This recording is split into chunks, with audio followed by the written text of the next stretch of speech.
بسم اللہ الرحمن الرحیم۔ تعریفیں اس خدائے بزرگ و برتر کے لیے جس کی رحمتوں کے نتیجے میں قوت گویائی مسلسل عطا ہو رہی ہے۔ معاف ضمیر کو الفاظ کا سلیقہ دیا جا رہا ہے، اور تمام ہدیہ درود و سلام و نزوات مقدسات کے لیے جن کی وجود کی برکتوں سے الفاظ کے ذخیرے کو ذکر خدا کا مقام عطا کیا جا رہا ہے۔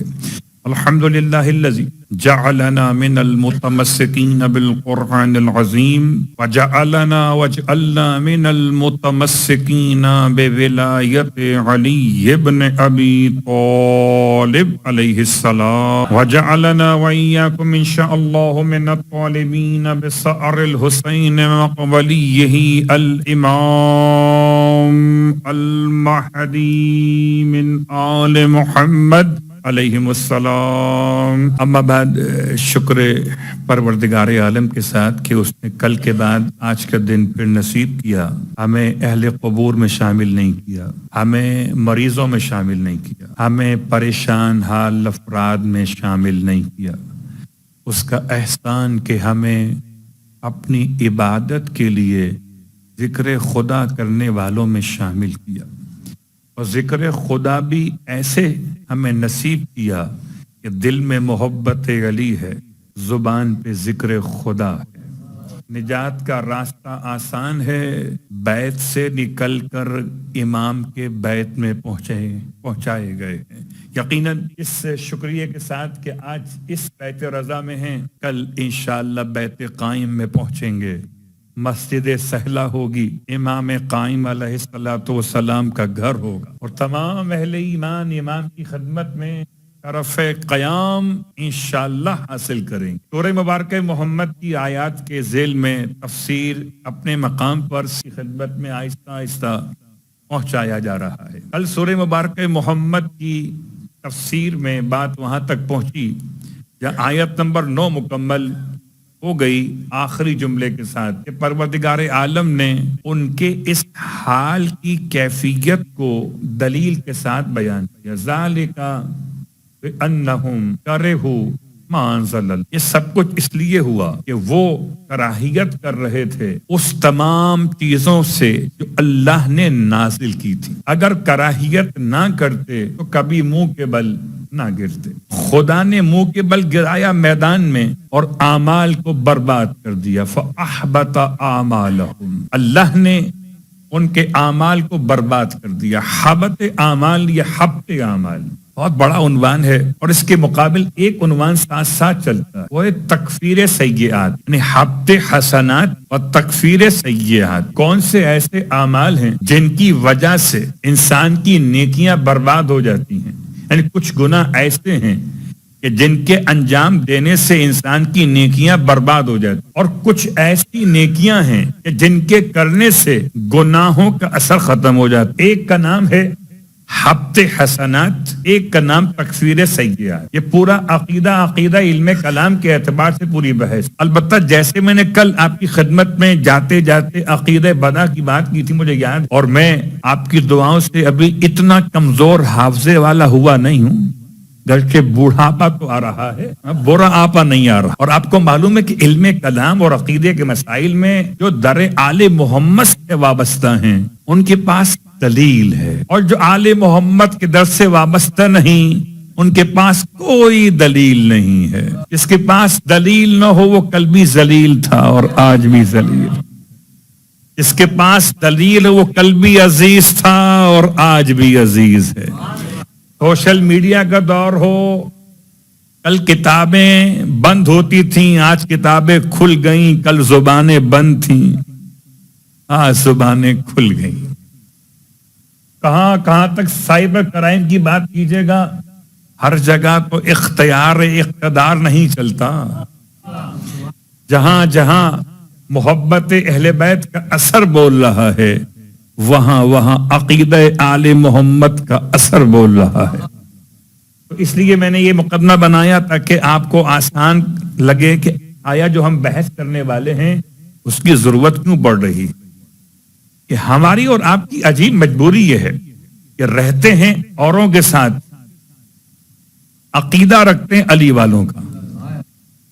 تو اوروں کا عقیدہ اور ہے, اوروں کا عقیدہ مارکیٹ سے ملتا ہے. میں مارکیٹ کہہ رہا ہوں, مارکیٹ نہیں. سلوات کبھی کبھی وضاحت کرنا پڑ جاتی ہے ورنہ شور میں کچھ اور سن لیا جائے. اس لیے یہ بتا دوں کہ اہل بیت کا عقیدہ اہل بیت سے ملے گا, غیروں کا عقیدہ غیروں سے ملے گا. اسی لیے بڑا فرق ہو جاتا ہے. حبط اعمال ان کے نزدیک جو ہمارے غیر ہیں, ان کے اعتبار سے حبط اعمال کیا ہے, اس کو علماء تشیع نے اس طرح سمجھایا. وہ کہتے ہیں کہ حبط اعمال ہے آخرت میں, جب میزان اعمال نصب ہوگا, اور میزان اعمال نصب ہونے کے بعد انسان کے نامہ اعمال میں اس کے اعمال کا وزن ترازو پر کیا جائے گا. اب وہ سمجھانے کے لیے مثال دیتے ہیں, اور یہ مثال انہوں نے اس طرح سے دی کہ اگر کسی کی نیکیاں اور برائیاں اس طرح رکھی جا رہی ہیں کہ نیکیاں سمجھیے اگر 12 کلو ہے اور برائیاں 10 کلو, تو 10 کلو برائیاں اور 12 کلو نیکیاں, تو 12 کلو نیکیوں میں سے 10 کلو نیکیاں 10 کلو برائیوں کو ختم کر دیں گی, اور باقی بچیں گی 2 کلو نیکیاں.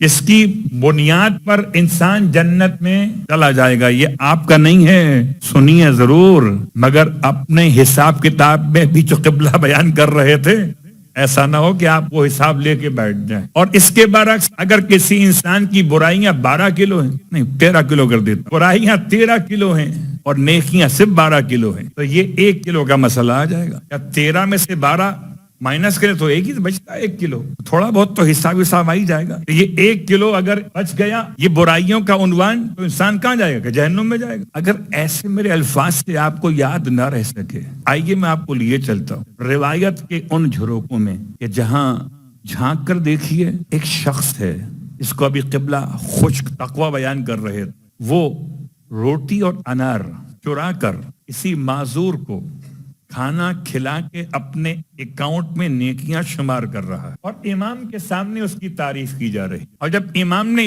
اس عمل کو مشاہدہ فرما لیا تو اس سے سوال کیا کہ تم یہ کیا کر رہے تھے. اس نے سوال کا جواب دینے کے بجائے تکبر کے ساتھ کہا, آپ کون ہیں. اب میں اس کو انگریزی میں ترجمہ نہیں کر سکتا, مجھے پاکستان واپس جانا ہے. سمجھداروں کے لیے اشارہ, آپ کون ہیں, آپ ہوتے کون ہیں, یہ سمجھ لیجئے.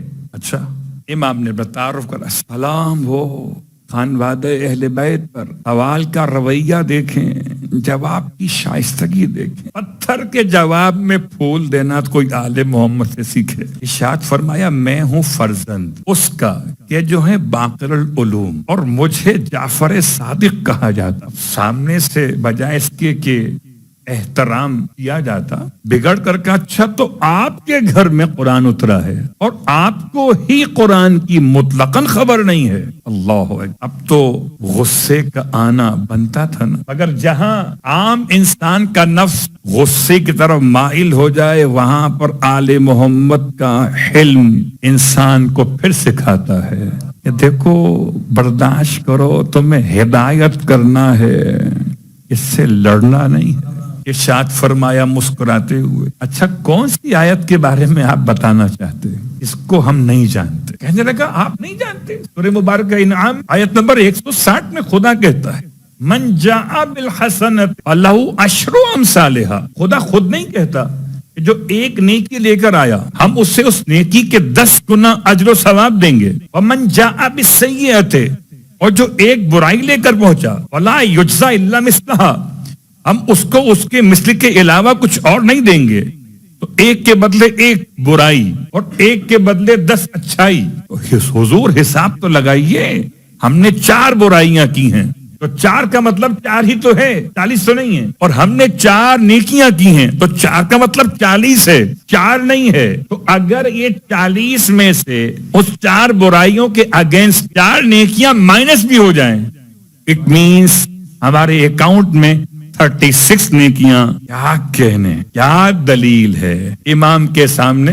اب یہی وہ مسئلہ ہے حبط اعمال اور تکفیر سیئات کے اس خاص مسئلے کو سمجھیے گا. امام نے ارشاد فرمایا, سورہ انعام 6واں سورہ ہے, سورہ مائدہ 5واں سورہ ہے. اگر ترتیب سے قرآن پڑھیے تو 6 نمبر بعد میں آتا ہے, 5 نمبر پہلے آتا ہے. تو اگر 5 نمبر کے سورے کو آپ غور سے پڑھیے یہ بھی کیا انداز ہے ہدایت. اگر 5 نمبر کے سورے کو غور سے پڑھیے تو آپ کا مسئلہ آپ پر واضح ہو جائے گا کہ آپ کیا کرتے ہیں. کیا مطلب 5 نمبر میں کیا لکھا ہوا ہے؟ خدا ارشاد فرماتا ہے سورہ مائدہ میں. کیا ارشاد فرماتا ہے؟ انما یتقبل اللہ من المتقین. پورا واقعہ پڑھیے آیت نمبر 27 سے آیت نمبر 35 تک چلے جائیے. 2 بھائیوں کا واقعہ ہے جو قرآن نے بیان کیا ہے. ایک کا نام حابیل ہے, ایک کا نام قابیل ہے, اور حابیل کو قابیل نے جان سے مار دیا. تو قابیل اور حابیل کے اس مسئلے پر حابیل نے قابیل کو جب اس نے دھمکی دی, وارن کیا کہ میں تجھے جان سے مار دوں گا, تو جناب حابیل نے قابیل کو جواب دیا کہ تو مجھے جان سے مار دے تب بھی اعمال تو قبول نہیں ہوں گے. انما یتقبل اللہ من المتقین.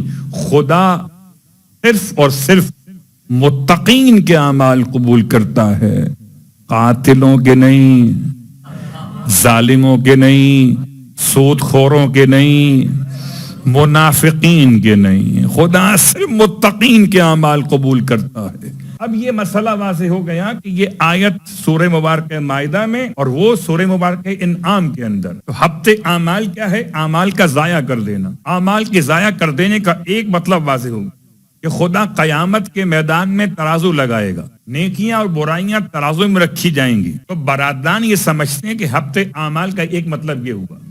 حالانکہ ہفتے اعمال کے تقریباً 16 گناہ ہیں. پورے قرآن مجید میں 16 ایسے افعال اور عوامل لکھے گئے ہیں جو انسان کے اعمال کو حبط کر دیتے. ان میں سے صرف 1-2-3 جملے آپ کی خدمت میں, اور میں عالم تصور میں ابھی آپ کو لے گیا کوفے کے اندر. اب آئیے واپس آتے ہیں مدینہ منورہ کی طرف. اور مدینہ منورہ میں کیا نصیب ہوگا؟ جو پہنچے گا خوش نصیب ہوگا. خوش نصیب ہوگا یعنی خوش نصب ہوگا, تو درود بھی ہوگا اور سلام بھی ہوگا. اللہ کے رسول کے حجرات کے باہر لوگ آتے تھے. پورے قرآن میں ایک سورہ مخصوص ہے اس کا نام ہے سورۃ الحجرات. عجیب بات, پیغمبر کے رومز کا سورہ, پیغمبر کے حجروں کا سورہ. اس کا ایک اور نام سورہ تہذیب ہے. یہ تہذیب کا سورہ ہے. توس خان کی بات نہیں کر رہا, یہ تہذیب کا سورہ ہے. اب جس کو تہذیب نصیب ہو جائے, تہذیب سکھائے گا کون؟ آتے تھے عرب کے بدو, پیغمبر کو آواز لگاتے تھے. تو شروع میں 2 آیتیں مسلسل اگر پڑھیے تو آپ کو اندازہ ہو, یا ایھا الذین آمنوا لا تقدموا. یہاں اہل ایمان سے مراد وہ جو زبانی طور پر اسلام لے کر آ چکے ہیں. اے اسلام لانے والوں, اے دعوی ایمان کرنے والوں, لا تقدموا, آگے مت بڑھنا, بین ید اللہ اور رسولہ, اللہ اور رسول سے آگے خبردار نہ بڑھنا. نہ خدا سے آگے نہ محمد مصطفیٰ سے آگے. خالی خدا سے نہیں, خدا سے آگے بھی نہ بڑھنا اور پیغمبر سے آگے بھی نہ بڑھنا. کتنے سارے مقامات ایسے جہاں خدا نے اپنے ساتھ اپنے محمد کو رکھا ہوا ہے. نہ خدا سے آگے بڑھنا, نہ خدا کے محمد سے آگے بڑھنا. پھر اگلی آیت میں پروردگار نے فرمایا, اے زبانی طور پر اپنے آپ کو مومن کہلوانے والے, لا ترفعوا. اور یہ آیت آج بھی روضہ رسول کی سنہری جالیوں والے اس طرف کہ جہاں سے لوگ زیارت کرتے ہوئے, سلام کرتے ہوئے گزر رہے ہیں, باب سلام سے داخل ہوتے ہیں اور باب بقی سے سلام کرتے ہوئے باہر نکل جاتے ہیں. اس کے بالکل اوپر, یہ گولڈن جالیوں کے بالکل اوپر جو دیوار کا حصہ, اس پر یہ آیت لکھی ہوئی ہے, یا ایھا الذین آمنوا لا ترفعوا اصواتکم فوق صوت النبی. یہ سورہ حجرات کی آیت ہے. الفاظ کا ترجمہ یہ کہ لا ترفعوا, اپنی آواز کو, آواز صوت, لا ترفعوا اصواتکم, اپنی ساؤنڈ کو, اپنی آواز کو اونچا مت کرو, فوق صوت النبی, نبی کی آواز سے بلند. اللہ اکبر. یعنی تہذیب سکھانے کا انداز دیکھیے. سب یہ تو بات آپ کے علم میں ہے, اور شاید اس سے پہلے بھی کسی موقع پر میں اشارہ کر چکا ہوں, پھر دوبارہ ایک توجہ اپنے لیے اور آپ کے لیے قائم کرتا ہوں یہ واقعاً چیخ کے پڑھنا کمال نہیں ہے، چیخ کے پڑھنا کمال نہیں ہے، گرچہ ہمارے یہاں فن خطابت میں شاید اس سے اچھا شمار کیا جانے لگا ہو۔ میں بڑے احتیاط سے کام دے رہا ہوں۔ مجھے ماضی کے خطیب یاد ہیں جو ایسے پڑھتے تھے کہ لوگ بیٹھے بیٹھے سو جاتے تھے۔ شاید خطیبوں نے جگانے کا نیا طریقہ اختیار کیا کہ چیخ کے پڑھو تاکہ کوئی سو نہ سکے۔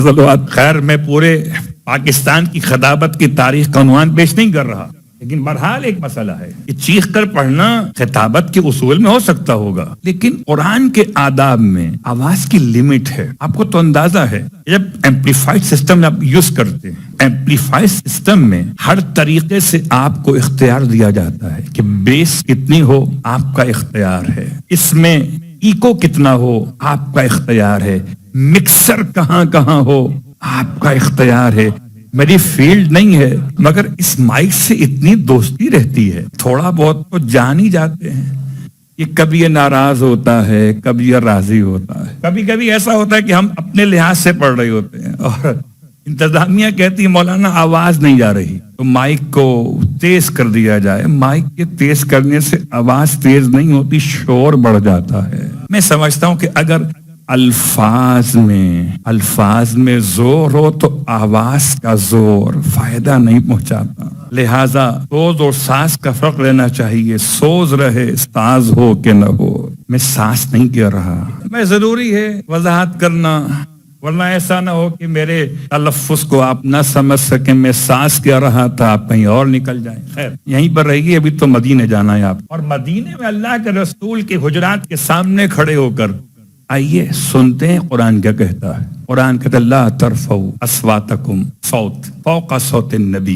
نبی کی آواز تھی، نبی کی آواز سے بلند آواز تمہاری نہیں ہونی چاہیے۔ کیوں؟ نبی تو ہم جیسا ہے، جب ہم جیسا ہے آواز اونچی ہو کہ نیچی ہو؟ اب یہ اللہ کے رسول کا لطف تھا، اتنے حسین تھے مزاج میں، اتنے جمیل تھے چہرے میں کہ آپ سنبھال کے ہر حیوان کو انسان بنانا چاہتے تھے۔ اللہ اکبر، ایسی محبت سے پالتے تھے اپنے سامنے والے مجمع کو کہ اگر کوئی نادان آواز کو اونچا کر لیتا تھا تو پیغمبر اپنی آواز کو پھر اس سے اونچا رکھتے تھے کہ کہیں اس کے عمل ضائع نہ ہو جائے۔ لا ترفعوا اصواتکم فوق صوت النبی، اے اہل ایمان، اے اہل اسلام، اس بات کا خیال رکھنا کہ تمہاری آواز اونچی نہ ہو جائے پیغمبر کی آواز۔ ولا تجہروا لہ، مدینہ منورہ میں لوگ چھپ کے شراب پی رہے ہیں، کھجور کے باغات کے بیچ، تو اپنے آپ سے دور کر دیا، کنویں میں ڈال۔ اب ادھر پیغمبر چلے ہیں،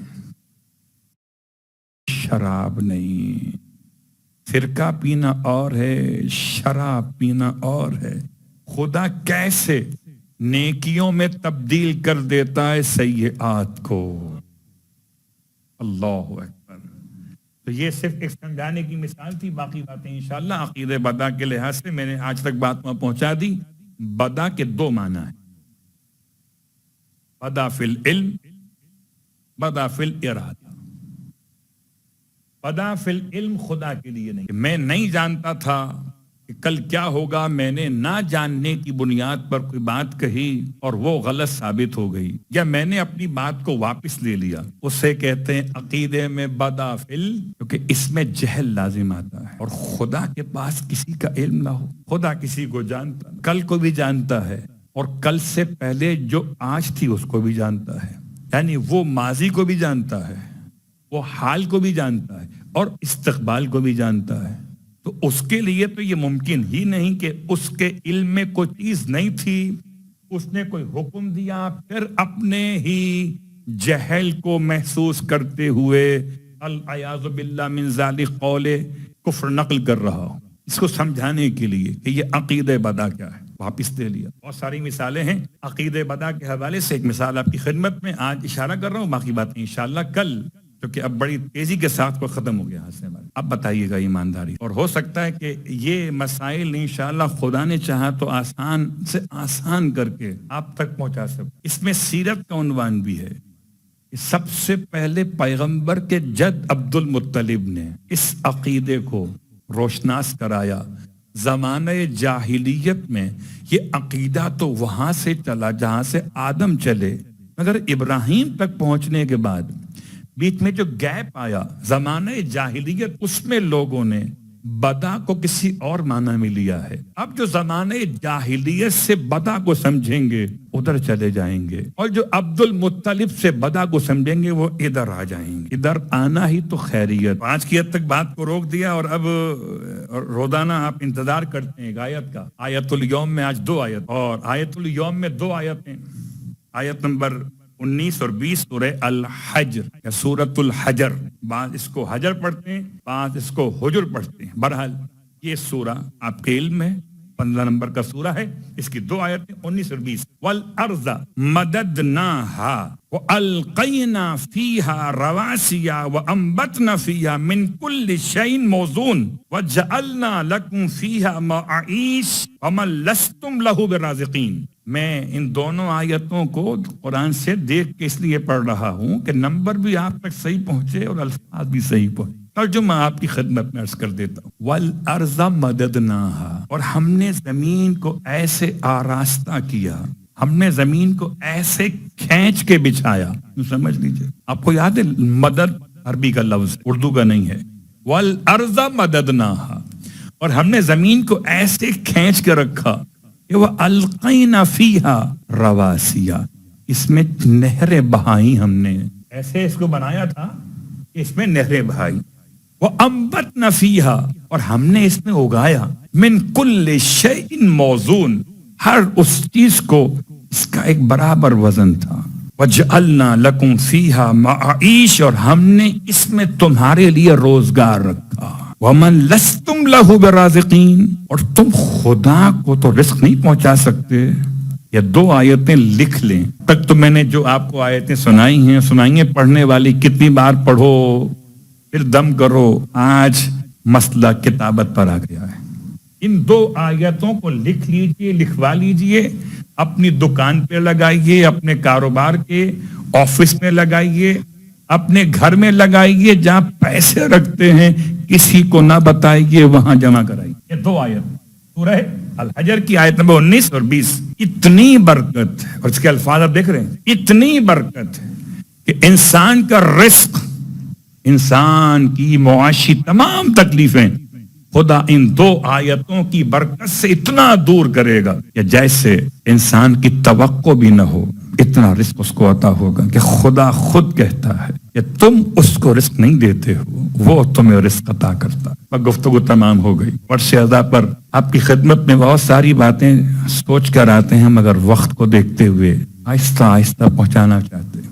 بس یہی سوچ کر کہ ذکر آل محمد فضائل میں کیا اور مصائب کا وقت آ گیا. اللہ ولعنت اللہ علی الظالمین وسیعلم الذین ظلموا ای منقلب ینقلبون. بار اللہ واسطہ محمد و آل محمد، ہماری اس عبادت کو اپنی بارگاہ میں قبول و مقبول فرما. بار اللہ واسطہ محمد و آل محمد کا پروردگار فرش عزا پہ آنے والے تمام عزاداران کی حوائج شرعیہ کو پورا فرما.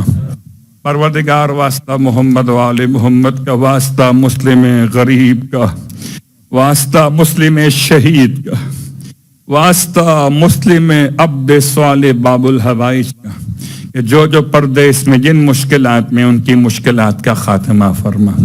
پروردگار جیسے مسلم کے لیے تو نے پروردگار اپنی برکتیں، رحمتیں، عنایتیں فرمائی کہ آج در مسلم پر دنیا بھر کے آنے والے خود کوفے کے لوگ سلام کرنے آتے ہیں. پروردگار ہمیں بھی حضرت مسلم کے روزے کی زیارت نصیب فرما. بار اللہ واسطہ محمد و آل محمد کا مرنے سے پہلے کربلا معلیٰ کی زیارت سے مشرف فرما. مرنے کے بعد کربلا والوں کی شفاعت نصیب فرما. جنت میں کربلا والوں کے قدموں میں غلاموں کو جگہ نصیب فرما.